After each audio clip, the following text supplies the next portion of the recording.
Helena achava que já tinha se acostumado à solidão.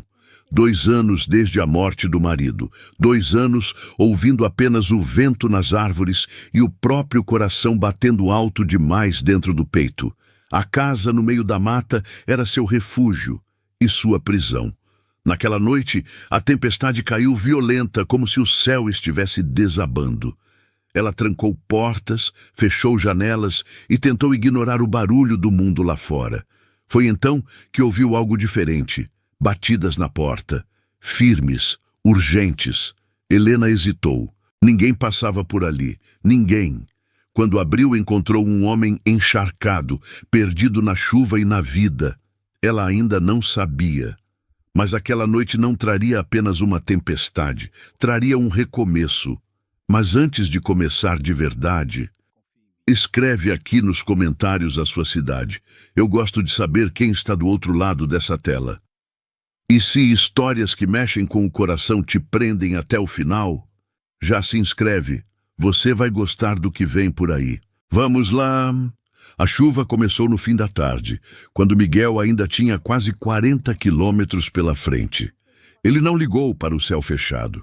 Tinha atravessado chuvas piores naquela estrada de terra que cortava o interior como uma cicatriz vermelha no meio do verde. Conhecia cada buraco, cada curva traiçoeira, cada trecho onde o barro ficava mole demais depois das primeiras horas de temporal. Conhecia, ou achava que conhecia. A caminhonete atolou às 6 da tarde. Não foi dramático, foi quase silencioso. As rodas traseiras afundaram devagar, com aquela sensação pastosa e definitiva que todo homem do campo reconhece no estômago antes de reconhecer nos olhos. Miguel pisou no acelerador com cuidado. As rodas giraram. O barro vermelho espirrou para os lados como sangue de terra e a caminhonete não se moveu 1 centímetro. Ele tentou de novo, depois de novo. Na terceira tentativa, o motor roncou numa nota aguda e desesperada, e ele desligou tudo antes de piorar. Ficou sentado dentro da cabine, ouvindo a chuva bater no teto de metal, como uma percussão sem ritmo, sem intenção, sem piedade. O vento havia engrossado. Lá fora, as árvores balançavam com uma violência que parecia pessoal. Como se a tempestade tivesse uma briga antiga com aquela mata específica e estivesse finalmente resolvendo as contas. Ramos grandes cruzavam o ar. Folhas colavam no para-brisa como mãos tentando entrar. Miguel ficou olhando para tudo aquilo por alguns minutos. 43 anos, 200 cabeças de gado. Uma fazenda que seu pai tinha deixado pela metade e ele havia terminado com as próprias mãos. Uma casa com 6 quartos que ele percorria às vezes só para ouvir os próprios passos ecoando nas paredes. 2 funcionários de confiança, um cachorro velho que morreu no inverno passado e que ele ainda esperava encontrar na varanda toda manhã. Nenhuma pessoa esperando por ele em lugar nenhum. Isso não era novidade. Era só que às vezes, em momentos como aquele, sozinho dentro de uma caminhonete atolada, no meio de uma tempestade sem ter sequer um número para ligar, a ausência ficava com um peso diferente, mais concreto, mais pesado nos ombros. Ele pegou o celular. Sem sinal, claro, saiu da caminhonete. A chuva era fria e imediata. Encharcou a camisa em segundos, escorreu pelo pescoço, entrou nas botas pelo cano. Ele ficou parado um momento ao lado do veículo, avaliando a situação com a serenidade prática de quem aprendeu cedo que desespero não resolve atoleiro. Ia precisar de trator. O trator mais próximo estava na fazenda, 40 quilômetros para trás, com Donizete, que estava dormindo provavelmente desde as 9 da noite e que não ia ouvir telefone nenhum, mesmo que houvesse sinal. Ele ia passar a noite ali ou ia andar. Olhou para a escuridão da estrada nas 2 direções. Para frente e para trás, a mesma mata fechada, o mesmo barro, a mesma chuva diagonal que cortava o ar com uma determinação quase raivosa. Não havia nada. Foi então que viu a luz, fraca, distante, tremulando entre as árvores como se fosse uma brasa prestes a se apagar. Podia ser vagalume, mas vagalume não ficava parado, e aquela luz ficava. Podia ser reflexo de alguma coisa, mas reflexo de quê, no meio daquele nada? Era uma janela. Tinha uma casa ali dentro da mata. Miguel pegou a lanterna do porta-luvas, travou a caminhonete por hábito mais do que por necessidade e começou a caminhar em direção à luz. O caminho não era caminho nenhum. Era um acúmulo de intenções. Pegadas antigas transformadas em depressões no chão, galhos afastados repetidas vezes até formarem uma abertura, pedras colocadas estrategicamente em pontos onde a lama ficava mais funda.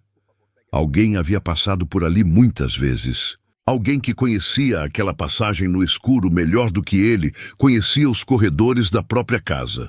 Ele quase escorregou 2 vezes. Na segunda vez, segurou num tronco e ficou parado um momento respirando, com o joelho lameado e a dignidade um pouco arranhada. A chuva não tinha pena nenhuma, continuava batendo com a mesma intensidade, sem aceleração nem desaceleração, como se tivesse planejado aquilo para a noite inteira. A casa foi surgindo aos poucos entre as árvores. Pequena, de madeira escura, telhado de zinco que a chuva transformava numa bateria, uma varanda estreita na frente com 2 vasos de plantas que sobreviviam à tempestade com uma resiliência admirável. Uma janela acesa do lado esquerdo com uma cortina de algodão branco que se movia levemente, apesar de tudo estar fechado.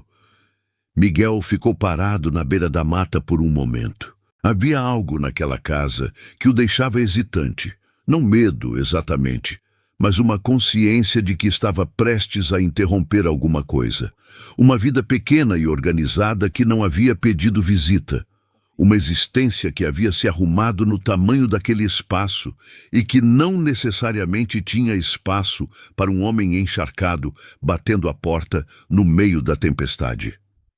Mas o frio havia entrado nos ossos e não havia outra opção. Ele subiu os 2 degraus da varanda e bateu 3 vezes. Silêncio por dentro. Depois um som de passos. Depois nada por alguns segundos.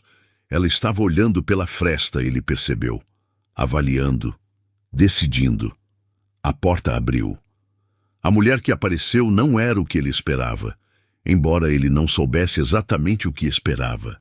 Tinha uns 38, 40 anos, cabelos escuros presos de qualquer jeito num coque que a noite havia desmanchado pela metade. Olhos castanhos com aquela qualidade específica de olhos que já viram coisas difíceis e aprenderam a olhar o mundo com menos ilusão e mais atenção. Usava uma camiseta velha e uma calça de moletom que claramente era de dormir. Não havia nenhum esforço de apresentação naquele rosto, e talvez fosse exatamente isso que o surpreendeu, a ausência de performance. Ela olhou para ele com aquela expressão de quem está rapidamente calculando o risco. Ele deve ter parecido suficientemente inofensivo ou suficientemente miserável, que às vezes dá no mesmo. A estrada, ele começou. E a voz saiu mais rouca do que pretendia. O frio havia feito alguma coisa na garganta. Eu me perdi. A caminhonete atolou lá fora e não tem sinal nenhum aqui. Eu vi a luz da janela. Ela ficou parada, a mão ainda na maçaneta. Os olhos percorrendo o rosto dele, as roupas encharcadas, as botas lamaceiras, as mãos que seguravam a lanterna com uma pressão que traía o nervosismo que ele não queria mostrar. Por um momento, ele achou que ela ia fechar a porta, e ela quase fechou. Mas alguma coisa, ele nunca saberia o que, e ela demoraria meses para admitir para si mesma, fez com que os dedos dela soltassem a maçaneta em vez de puxá-la. Entra antes que você morra de frio. A voz era baixa. Não era acolhedora, exatamente. Era prática. A voz de quem toma decisões sem romantizá-las. Miguel entrou. A casa cheirava a café velho e lenha queimada e algo mais difícil de nomear. uma mistura de ervas secas penduradas perto da janela da cozinha e de madeira que havia absorvido anos de chuva e sol e vida cotidiana. Era um cheiro denso e honesto, o cheiro de um lugar que não estava tentando impressionar ninguém. Ela foi buscar uma toalha sem perguntar se ele queria uma. Ele ficou parado perto da porta, tentando não sujar mais do que o necessário, olhando para o interior da casa, com aquela atenção discreta que os homens do campo usam para avaliar um espaço. Não por bisbilhotice, mas por hábito de ler o ambiente antes de se instalar nele. A sala era pequena e arrumada, com uma organização que não era frieza, era cuidado. Um sofá de tecido bege com almofadas remendadas, mas limpas. Uma mesa de centro com uma vela acesa, detalhe que o surpreendeu. A vela, não havia necessidade prática dela com a luz elétrica funcionando. Uma estante baixa, cheia de livros, sem ordem aparente de tamanho, mas com uma ordem que ele intuiu ser temática. E sobre a estante, um retrato.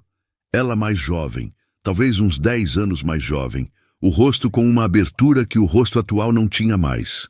Ao lado dela, um homem de ombros largos e sorriso fácil. Os dois com aquela postura de pessoas que estão felizes e sabem que estão, o que é mais raro do que parece. Miguel olhou para o retrato por 2 segundos. Quando desviou o olhar, ela estava de volta com a toalha e havia visto o que ele havia visto. O silêncio entre eles naquele momento foi mais alto do que a chuva no telhado de zinco. Obrigado, ele disse pegando a toalha. Café? Ela perguntou. Não era gentileza, era uma pergunta funcional.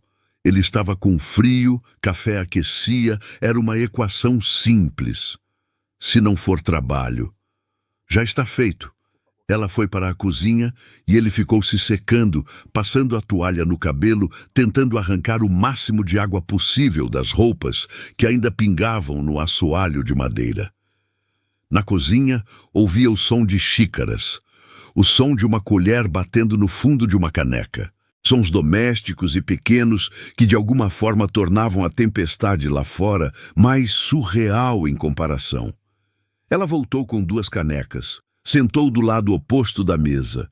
Não o convidou a sentar. Simplesmente sentou, como se a cadeira em frente, obviamente, existisse para ser usada. Ele sentou. Miguel, ele disse. Helena, nenhum aperto de mão. Não havia necessidade. Ela segurou a caneca com as 2 mãos como quem precisa de alguma coisa concreta para se agarrar. Ele fez o mesmo sem perceber. Quanto tempo que você mora aqui? Ele perguntou, porque o silêncio estava ficando grande demais e ele não sabia o que fazer com silêncios naquele tamanho. 8 anos nessa casa. 2 sozinha. Ela disse isso sem melodrama. Como um dado. Como quem aprendeu que alguns fatos são só fatos e não precisam de embalagem. Ele entendeu o retrato. Sinto muito. Não precisa. Não era rispidez. Era só que ela havia recebido muitos "sinto muito" ao longo de 2 anos e havia percebido que a frase, por mais bem intencionada que fosse, não fazia nada além de confirmar o que ela já sabia. Do coração. Foi rápido, pelo menos.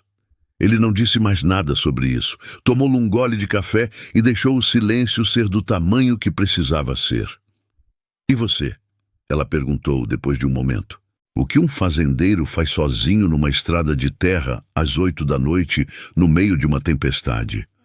Volta para casa, depois de resolver um problema numa propriedade que comprei há 2 anos, no distrito vizinho.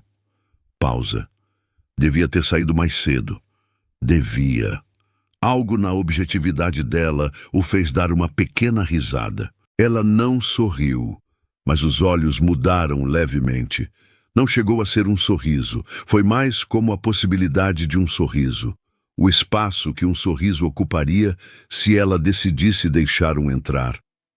Lá fora, a tempestade não dava nenhum sinal de intenção de parar. Dentro da pequena casa de madeira, dois desconhecidos tomavam café em silêncio, cada um carregando o peso específico de uma vida que havia ficado grande demais para uma pessoa só. Ou pequena demais, dependendo do ângulo. A vela na sala de estar tremulou quando o vento encontrou alguma fresta que a casa havia esquecido de vedar, mas não apagou. Capítulo 2. O que a chuva não deixou esconder. Ela lhe deu um cobertor e apontou para o sofá sem cerimonial nenhum. O banheiro é o primeiro à direita se precisar. Não tenho roupa de homem para oferecer. Amanhã, com a luz do dia, dá para avaliar a caminhonete. Obrigado, Helena.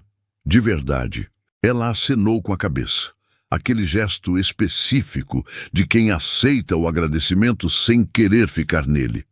E foi para o quarto. Miguel ficou sentado no sofá por um tempo antes de deitar. A chuva havia mudado de textura. Não era mais aquela pancada violenta e furiosa do início da noite. Tinha virado uma chuva contínua e baixa, o tipo que promete durar até o amanhecer, constante como respiração de animal dormindo. O telhado de zinco havia criado um ritmo com ela. Não mais aquela percussão caótica, mas algo quase musical, quase tranquilizante se ele não estivesse pensando em todas as coisas que estava pensando. A vela na estante havia sido apagada por Helena antes de ir dormir, mas havia deixado um cheiro de cera que pairava na sala como um residual de presença. Miguel deitou de costas e olhou para o teto que não conseguia ver direito no escuro. Pensou na fazenda. Nos funcionários que iam estranhar que ele não voltasse, mas não iam ligar, porque ele havia dito que podia ser tarde. Pensou no Donizete, que ia encontrar a caminhonete atolada de manhã e ia tratar o resgate como uma das muitas situações práticas que precisavam de solução prática, sem drama e sem comentário. Pensou no retrato sobre a estante. Pensou no rosto de Helena quando ela disse 2 anos sozinha. Não com pena de si mesma, mas com aquela seriedade específica de quem está descrevendo um fato sobre o próprio terreno. Como um fazendeiro que diz, a terra aqui é seca, sem raiva da terra. E então ouviu. Era baixo. Tão baixo que por um momento ele achou que estava inventando. Talvez o vento tivesse encontrado mais uma fresta. Talvez fosse a madeira da casa se ajustando ao frio. Mas continuou ouvindo e foi reconhecendo a textura daquilo. Um choro. O tipo específico de choro que as pessoas fazem quando estão tentando não ser ouvidas. Contido, quase sufocado, saindo em ondas com pausas no meio, onde a pessoa segura o ar tentando se controlar e então deixa sair um pouco mais. Vinha do quarto. Miguel ficou imóvel no sofá. Sua primeira reação, e ele reconheceu isso nele mesmo com uma clareza desconfortável, foi levantar e bater na porta. Perguntar se ela estava bem. Oferecer alguma coisa. Fazer algum gesto de presença que resolvesse aquela situação que ele estava ouvindo e que não conseguia simplesmente ignorar. Mas ficou parado. Não porque não se importava, mas porque havia alguma coisa naquele choro que era profundamente particular. Não era o choro de alguém que quer ser encontrado, era o choro de alguém que está sozinha na própria casa, numa noite de tempestade, e que pensava que estava sozinha de verdade. Era um choro que pertencia a ela completamente, que não havia sido feito para audiência nenhuma. Interromper aquilo seria uma invasão de um tipo diferente do que bater à porta de uma desconhecida às 8 da noite. Ele ficou deitado, ouvindo a chuva e o choro baixo que ia e vinha. E pela primeira vez em muito tempo, sentiu o peso específico da própria solidão, não como ausência de companhia, mas como ausência de intimidade, de conhecer e ser conhecido, de estar presente no luto de alguém, sem precisar consertar nada, sem precisar fazer nada, além de não ir embora. Eventualmente o choro foi parando. A casa foi ficando quieta além da chuva. Miguel dormiu. De manhã, a luz entrou pela janela da sala, com aquela qualidade específica da luz após chuva forte. Lavada, um pouco mais clara do que deveria ser para o horário, como se o mundo houvesse sido passado numa água fria durante a noite e estivesse agora secando ao sol com as cores levemente intensificadas. Helena já estava acordada, claro. Havia café novo na cozinha e um pão de queijo na frigideira que ela não havia oferecido, mas havia feito. O que era uma forma de oferecer que não precisava de palavras. Ele a encontrou na varanda de fundos, com um balde e um banco baixo, começando a ordenhar as cabras. Havia 3 delas, brancas com manchas marrons, de tamanho médio, que o olharam com a desconfiança específica que cabras reservam para estranhos e que não tem nada a ver com hostilidade real. É só avaliação. "Posso ajudar?" ele perguntou. Ela olhou para ele com uma expressão que dizia claramente que estava avaliando se ele sabia o que estava oferecendo ou se era conversa. "Você sabe ordenhar cabra? Cresci com 20 delas." Ela passou o banco e o balde sem mais discussão. Ele se ajoelhou, ajustou a posição, um pouco diferente de vaca, o ângulo muda, e começou. As mãos lembravam. Era desse tipo de coisa que o corpo guarda independente de quanto tempo passa. Helena ficou de pé observando por um momento. Ele não olhou para ela, mas sentiu o olhar. Não desconfiança, era curiosidade. A reavaliação silenciosa que acontece quando alguém que você havia categorizado de uma forma demonstra ser de outra. Ela foi buscar o segundo balde e ordenhou a cabra ao lado. Trabalharam em silêncio por um tempo. Um silêncio diferente do da noite anterior, menos tenso, mais paralelo. O tipo de silêncio que acontece entre pessoas que estão fazendo a mesma coisa e não precisam comentar sobre isso. "Você chorou essa noite", ele disse. "Não foi planejado. Saiu." Ela parou por meio segundo. As mãos não pararam. "Ouvi", ele continuou. "Porque havia começado e recuar seria pior. Não quis invadir, fiquei quieto." "Boa escolha", ela disse, sem raiva, apenas confirmando o dado. "Acontece com frequência?" Pausa longa. A cabra mexeu a cauda. Lá longe, um pássaro insistia num chamado repetitivo. "Menos do que antes", Helena disse, finalmente. "Mais do que eu gostaria ainda." Ele entendeu que aquilo era o máximo que ela ia oferecer sobre o assunto, e era mais do que ela costumava oferecer para qualquer um, ele intuía. Então não puxou mais. "Tem café novo lá dentro", ela disse depois de um momento. "Fiz pão de queijo." "Vi. Obrigado." "Não foi para você especificamente. Faço todo dia." Mas ela havia feito cedo o suficiente para ele encontrar ainda quente, e os dois sabiam disso, e nenhum dos dois comentou. O trator de Donizete chegou às 10 da manhã. Miguel havia ligado assim que o sinal voltou. Fraco, mas suficiente. E o funcionário havia vindo sem reclamação nenhuma, com aquela eficiência silenciosa de quem está acostumado a resolver o que aparece. Enquanto aguardavam, Helena mostrou a horta. Ela falou sobre as plantas com uma autoridade que não era arrogância, era simplesmente conhecimento acumulado com atenção. Qual combinação funcionava bem naquele solo específico? Como ela havia descoberto que a sombra da mata no período da tarde protegia certas folhosas nos meses de calor. O que havia tentado que não funcionou e o que havia tentado que havia surpreendido. Miguel ouvia. Não com a paciência performática de quem está esperando a vez de falar. Com interesse real, ele reconhecia competência, e havia competência ali. Uma competência construída na base de tentativa e erro e observação, o tipo que não vem de livro nenhum e que ele respeitava acima de qualquer outra. "Você expandiu a horta sozinha?" ele perguntou. "Aos poucos. Tinha só um canteiro quando Renato morreu." Ela disse o nome sem preparação especial, e Miguel notou que o nome havia saído mais fácil do que "meu marido", como se ela estivesse praticando usá-lo de novo. "Fui aumentando porque precisava de ocupação. Depois, porque precisava de renda. Agora, porque gosto." "Você vende?" "Para 3 famílias no distrito e para a mercearia da estrada principal." "Não é muito, mas cobre o suficiente. Ele olhou para a extensão da horta, bem maior do que parecia daqui, e para a cerca que a cercava, e para as ferramentas organizadas contra a parede do pequeno galpão, e para a mulher ao lado dele que havia construído tudo aquilo com as próprias mãos e os próprios 2 anos de solidão.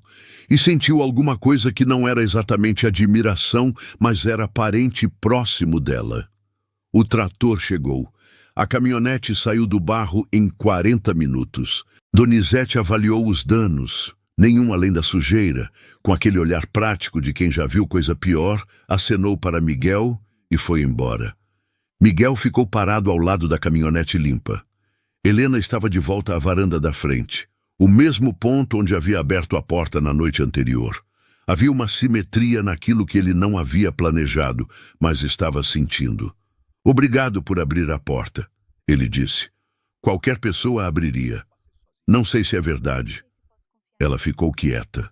Posso voltar? Ele perguntou. Não havia uma razão prática para a pergunta. A caminhonete estava livre, a estrada estava transitável. Não havia nenhum assunto pendente que justificasse voltar. A pergunta era exatamente o que era. Ela ficou olhando para ele por um momento. Ele viu o conflito, não no rosto. Ela controlava bem o rosto, mas nos ombros que tensionaram levemente e nas mãos que se fecharam um pouco sobre a madeira da varanda. Por quê? Ela perguntou, direto, sem suavização. Porque acho que você faz a melhor horta que vi em anos e tem uma fazenda com uma área que não estou aproveitando bem. Era verdade, mas não era tudo. E os dois sabiam. Ela percebeu que ele sabia que ela sabia. Não faço nada de graça, ela disse. Nunca pedi que fizesse. Pausa longa. Uma garça passou alto, branca contra o azul lavado do céu pós-chuva. Sábado, ela disse. Se quiser ver a área, pode vir no sábado. Ele acenou com a cabeça, entrou na caminhonete, deu a partida. Quando estava saindo pela trilha de volta à estrada, olhou no retrovisor. Ela ainda estava na varanda. Não estava olhando para ele, estava olhando para o céu, onde a garça havia desaparecido, com aquela expressão de quem está tomando uma decisão silenciosa e ainda não tem certeza se foi a decisão certa. Mas estava de pé. E isso, Miguel pensou, era o suficiente por agora. Capítulo 3. O que se planta com cuidado. Ele voltou no sábado, e no sábado seguinte, e no que veio depois. Não foi planejado como uma estratégia, foi acontecendo com a mesma lógica orgânica com que uma planta encontra o sol. Não por decisão intelectual, mas porque havia alguma coisa naquela direção que era necessária de um jeito que não precisava de justificativa. Na segunda visita, ele trouxe mudas de tomate que havia tirado do próprio canteiro. Um gesto prático que não podia ser interpretado como romantismo, mas que carregava atenção, porque ele havia perguntado na visita anterior qual era a lacuna na horta dela, e ela havia respondido sem pensar que o tomate nunca pegava bem no canteiro sul. Ela olhou para as mudas com aquela expressão avaliativa que usava para tudo. São do tipo caqui? Ela perguntou. Italiano, mas resistente ao calor que vem pela encosta. Ela pegou as mudas, examinou as raízes, assentiu levemente, que era o equivalente, ele estava aprendendo, a um entusiasmo considerável da parte dela. Eu faço café. Eles plantaram as mudas juntos antes do café. Sem combinar, simplesmente porque havia mudas para plantar e 2 pares de mãos disponíveis, e 2 pessoas com conhecimento prático suficiente para não precisar de coordenação verbal. Trabalharam bem juntos. Isso era, Miguel foi percebendo ao longo daquelas semanas, mais raro do que parecia. Havia uma qualidade específica em trabalhar lado a lado com alguém que sabe o que está fazendo. Uma conversa que acontece nas mãos, em vez das palavras. Uma sincronia que não é coreografada, mas que vai emergindo de ação e reação e atenção mútua. Helena sabia o que estava fazendo. Em tudo. Sabia cozinhar no sentido real. Não receitas seguidas, mas improvisação fundamentada. O tipo de cozinha que pega o que tem e entende como os sabores se comportam juntos. Sabia cuidar de animais com aquela mistura específica de dureza e ternura que os animais reconhecem e aos quais respondem. Sabia avaliar tempo, prever chuva pela qualidade do vento, identificar problema em planta antes que o problema se tornasse visível para olho não treinado. E sabia, também, quando não falar. Isso último era o mais raro. Numa das visitas de sábado, ele havia chegado mais quieto do que o habitual. Havia tido uma semana difícil, um conflito com um comprador que havia tentado renegociar contrato na última hora, uma decisão sobre a renovação da pastagem que estava custando mais do que o planejado, uma noite de insônia que havia puxado memórias antigas que ele normalmente conseguia manter guardadas. Ela havia notado. Ele sabia que havia notado, mas ela não perguntou. Trabalhou ao lado dele o dia inteiro, conversou sobre as coisas práticas que havia para conversar, fez almoço e serviu sem cerimônia, e em nenhum momento usou a abertura óbvia que ele havia deixado para perguntar o que estava acontecendo. Na hora em que ele ia embora, ela disse apenas: "Semana que vem o feijão vai estar pronto para colher. Vem cedo, se puder." Era um convite sem análise emocional, uma tarefa concreta que requeria sua presença. Mas ele havia sentido naquilo o mesmo cuidado que sentia nas mudas de tomate que havia trazido. A atenção específica de alguém que percebe o que você precisa antes de você precisar articular. Ele foi embora menos pesado do que havia chegado. A proposta veio na quinta visita. Ele havia passado a manhã na fazenda avaliando uma área que ficava encostada no riacho. Uns 2 alqueires de terra boa, irrigação natural, sombreamento parcial de araucárias antigas que o pai havia plantado e que ele nunca havia derrubado por uma questão de princípio que nunca precisou articular. A terra estava subutilizada. Gado não rendia bem ali pela topografia. Mas para a produção de hortifruti e ervas, com a técnica certa, poderia ser muito diferente. Ele trouxe as fotos no sábado seguinte, espalhou na mesa da cozinha dela depois do almoço, com o café ainda fumegando nas canecas, e explicou o que estava vendo, o potencial, as limitações, o que precisaria de investimento inicial e o que a terra já oferecia naturalmente. Ela ouviu sem interromper, olhou para cada foto com atenção real. "E o que você quer que eu faça com isso?" Ela perguntou quando ele terminou. "Quero que você venha ver. E se concordar com o que estou vendo, quero propor uma parceria. Você traz o conhecimento e a operação.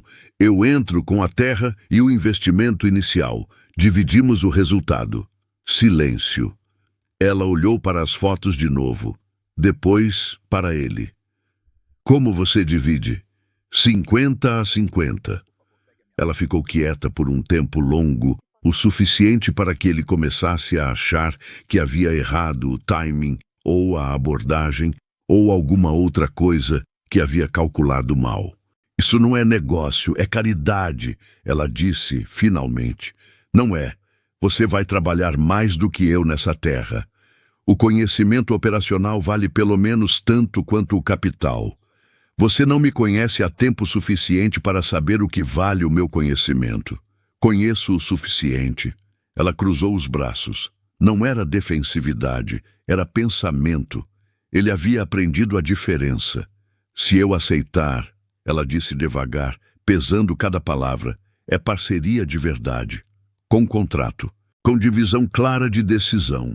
Não sou empregada sua. Nunca disse que era. E se não funcionar, dissolve sem drama." "Concordo. Preciso ver a terra antes de decidir." "Obviamente." Ela descruzou os braços. "Quando você quer que eu vá?" Ela foi na semana seguinte. Chegou cedo, como ele havia pedido, com botas boas e chapéu de abas largas e um caderninho de capa dura onde foi anotando coisas enquanto caminhava pela área. Não de forma ostensiva, mas com aquele gesto discreto de quem precisa registrar o pensamento antes que passe. Ele a acompanhou sem falar muito. Deixou que ela olhasse com os próprios olhos, tocasse a terra com as próprias mãos, avaliasse a inclinação e o escoamento e a qualidade da sombra nas diferentes horas da manhã. Donizete os cumprimentou com um aceno e voltou ao trabalho sem fazer perguntas. Os outros 2 funcionários observaram com aquela curiosidade lateral dos homens do campo que notam tudo e comentam nada, pelo menos não na frente do patrão. Só Geraldo, o mais antigo, o que havia começado na fazenda com o pai de Miguel e que carregava essa antiguidade como uma autoridade informal que ninguém havia oficialmente concedido, mas que todo mundo tacitamente respeitava, só Geraldo ficou olhando mais tempo do que o necessário. Miguel notou, fez uma anotação mental e foi embora dela. Helena parou na margem do riacho. Ficou olhando para a água por um momento. "Tem nascente acima?" ela perguntou. "A uns 300 metros mato acima. Nunca seca, nem nos anos de estiagem forte." Ela acenou devagar. "O solo aqui é diferente do meu, mais argiloso." Pausa. "Mas é bom. Dá para trabalhar." Então, ela virou para ele. Havia algo diferente no rosto dela naquele momento. Não a abertura do sorriso, que ainda era rara, mas uma espécie de acendimento interno, como quando você mostra para alguém que gosta de livros uma estante que ainda não conhecia. A centelha de quem está vendo possibilidade. "Fechado, parceiro," ela disse, e estendeu a mão. Ele a apertou. Foi um aperto firme, direto, o tipo de aperto que substitui uma assinatura. A cerca foi ampliada nas 3 semanas seguintes. O galinheiro foi construído num sábado em que ela trouxe as ferramentas certas, e ele descobriu que ela sabia usar furadeira melhor do que a maioria dos homens que conhecia. A horta triplicou em área ao longo do primeiro mês, e o que havia começado como parceria comercial foi desenvolvendo uma segunda camada que nenhum dos 2 havia nomeado, e que os 2 fingiam não estar notando. Ele começou a conhecer seus gostos sem perguntar. Café sem açúcar, pão com bastante manteiga, o silêncio da manhã antes que qualquer coisa começasse, os livros que ficavam virados para baixo na mesa de centro, porque ela havia parado no meio e ia retomar. Ela começou a conhecer os dele, como ele precisava de meia hora de silêncio depois de qualquer decisão difícil, como ficava mais falante quando estava cansado, como tratava os animais com uma ternura prática que nunca era exibicionista. Eles não falavam sobre isso. Mas um dia, pintando a cerca nova, quando a tarde havia ficado quente demais e os 2 estavam trabalhando em silêncio com os pincéis, ele disse: "Eu não venho aqui pelo trabalho." Ela não parou de pintar. "Eu sei," ela disse. "E você aceita isso?" Ela parou. Ficou olhando para a cerca branca e nova por um momento. Depois para as mãos com tinta. Depois para ele. "Tenho medo de que seja carência," ela disse. "Os 2. Que seja só solidão se encontrando e fingindo ser outra coisa." "Pode ser," ele admitiu, "mas carência não explica 5 meses de sábados.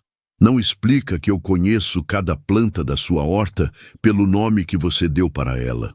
Não explica que você sabe quando estou tomando uma decisão errada antes que eu mesmo perceba." Ela ficou quieta. "Coragem," ele disse, "é ter medo e fazer mesmo assim." Um momento longo. O vento moveu as folhas das araucárias antigas lá longe. "Então, seja corajoso comigo," ela disse. O primeiro beijo aconteceu ali, com as mãos ainda com tinta, sem pressa, sem a urgência ansiosa de quem está com medo de perder o momento. Foi um beijo de pessoas que já se conheciam o suficiente para não precisar provar nada um ao outro. Depois, ela voltou a pintar. Ele também. Mas a tarde havia ganhado uma qualidade diferente, mais leve, como depois da chuva. Capítulo 4. A casa que guarda risadas. O obstáculo veio, como os obstáculos reais costumam vir, sem aviso e pela lateral. Não foi um conflito dramático. Não foi uma revelação que mudou tudo de uma vez. Foi uma frase que Geraldo deixou escapar, ou talvez não deixou escapar. Talvez disse com intenção. Era difícil separar as duas coisas num homem que havia aprendido a vida numa escola onde franqueza e crueldade às vezes ocupavam a mesma cadeira. Helena estava buscando uma enxada no galpão quando ouviu. Mulher de fora, sem nome, sem história. A voz de Geraldo chegou pelo lado de fora da parede de madeira, numa conversa com outro funcionário que não havia pedido para ter. O patrão tá bom de coração, mas fraco de cabeça. Ela viu a fazenda e viu oportunidade. É o que é. Ela ficou parada com a mão na enxada. Não saiu imediatamente.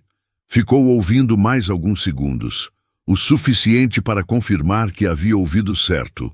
O suficiente para sentir o impacto completo das palavras assentando nela como água fria. Depois, saiu.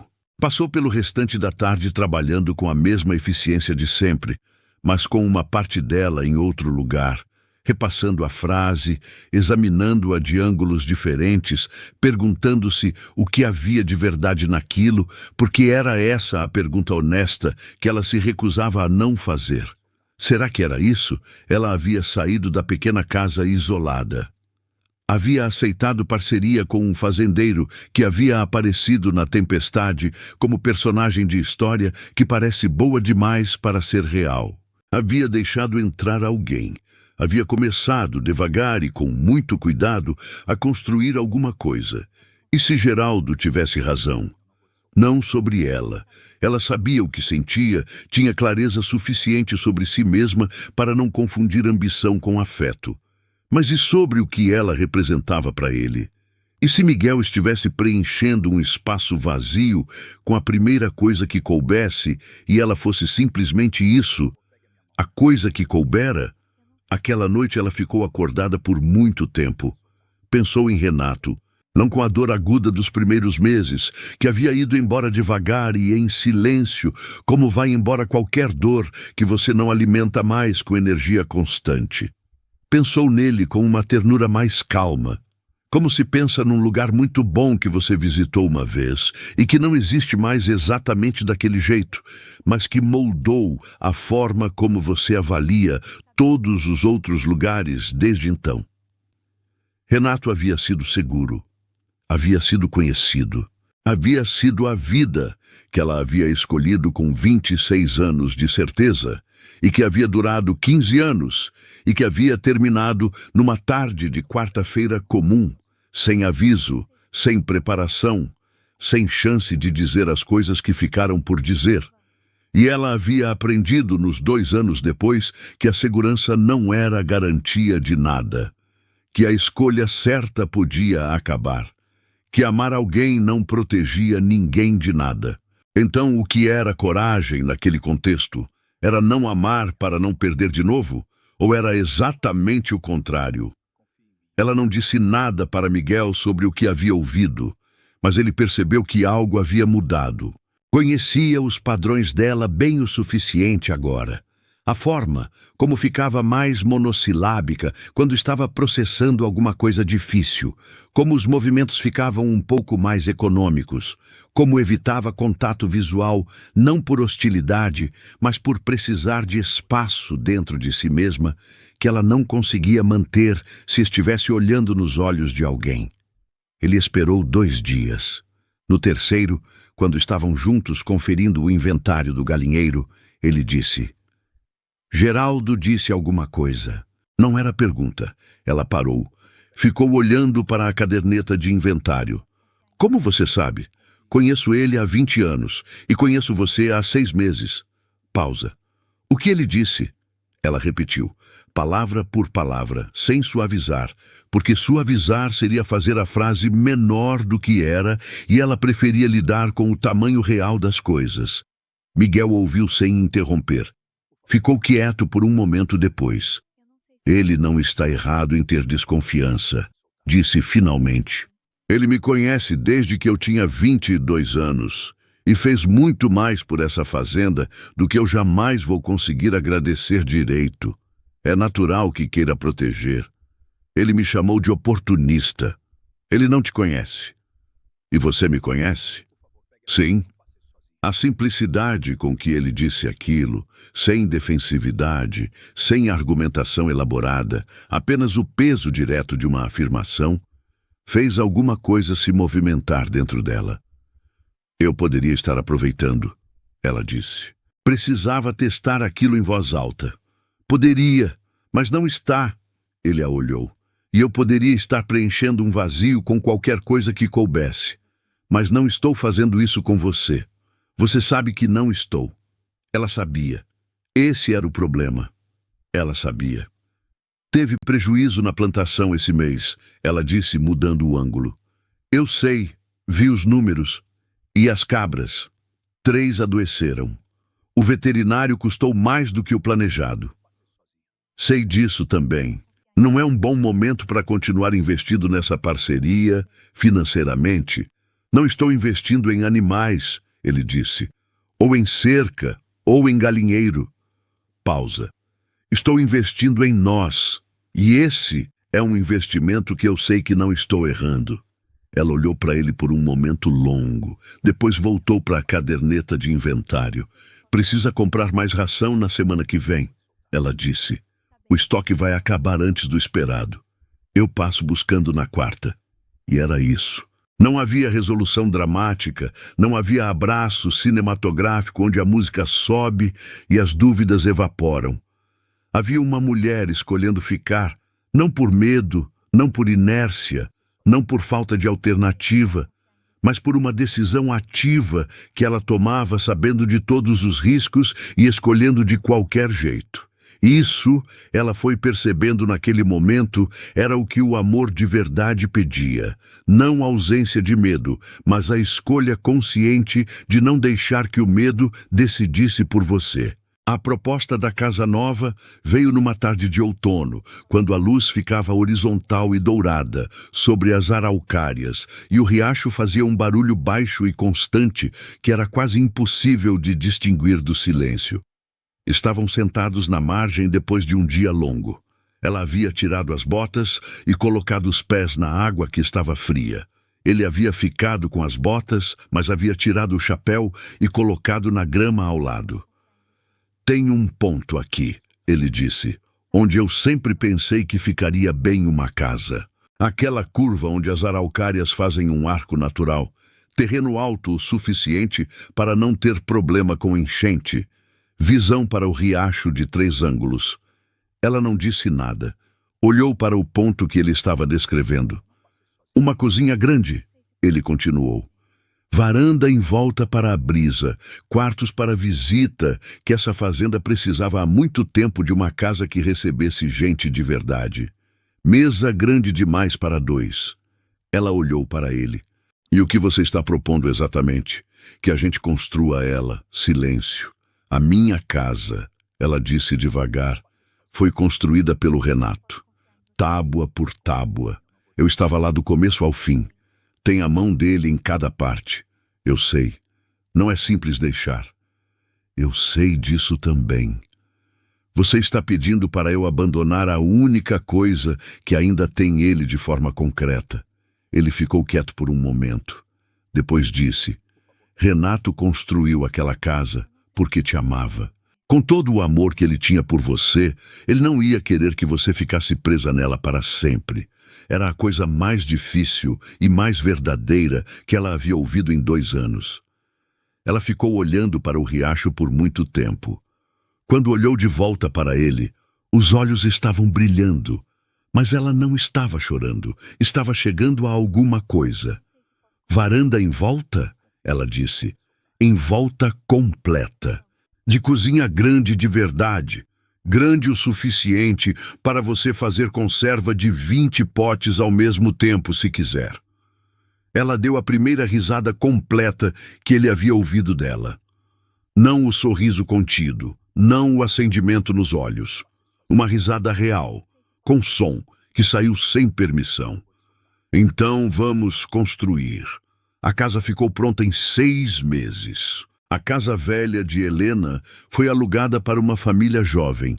Um casal com 2 filhos pequenos que precisavam de espaço e que trataram as tábuas do Renato com um respeito que ela não havia pedido, mas que havia reconhecido e guardado. Ela chorou ao entregar as chaves, mas foi um choro de outro tipo. Não o choro contido da noite de tempestade, não o choro que ela havia aprendido a esconder atrás das paredes. Foi um choro aberto, na varanda onde havia ficado tantas vezes, com Miguel ao lado, sem tentar secar as lágrimas, nem transformar aquilo em outra coisa. Às vezes, a libertação tem o mesmo rosto que a perda. E às vezes, você precisa das duas ao mesmo tempo. A mesa grande demais para 2 ficou pequena, mais rápido do que haviam previsto. Os funcionários vinham almoçar aos domingos. Geraldo havia feito as pazes com ela. Não com declarações, mas com a linguagem prática que era a única que ele usava. Um dia apareceu com uma enxada que havia consertado sem ser pedido, e ela aceitou sem comentário, e isso foi suficiente para os 2. Vizinhos começaram a aparecer. Uma família do distrito de mais longe que havia ouvido falar da horta.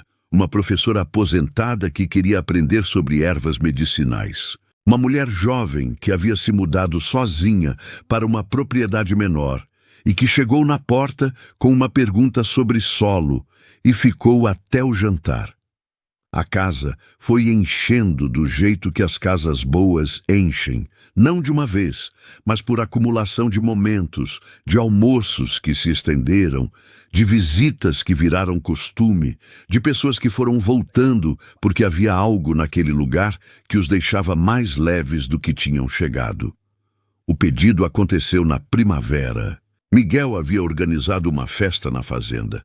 O aniversário de 2 anos da parceria, que era também uma forma discreta de reunir todas as pessoas que haviam se tornado parte daquela vida nova, sem precisar de pretexto mais explícito. Havia fumaça de churrasco e crianças correndo e o barulho específico de muita gente feliz no mesmo lugar, que é um barulho que você reconhece no peito antes de reconhecer nos ouvidos. No meio de tudo aquilo, quando a festa estava no seu ponto mais alto, Miguel pegou a mão dela e ajoelhou. Ela ficou parada. Ao redor deles, o barulho foi baixando. Não de uma vez, mas em ondas, enquanto as pessoas iam percebendo e parando e se virando. Naquela noite de tempestade, ele disse, você abriu a porta para um homem perdido. Não tinha obrigação nenhuma.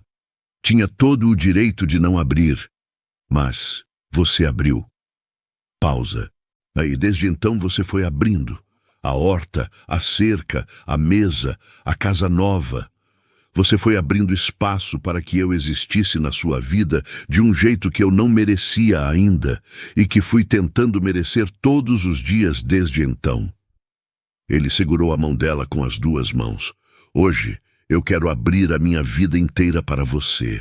Não o que sobrou ou o que é conveniente. Tudo. Quer casar comigo? Ela olhou para ele. Pensou na tempestade. Pensou no sofá onde ele havia ficado quieto enquanto ela chorava atrás da parede. Quieto não por indiferença, mas por respeito.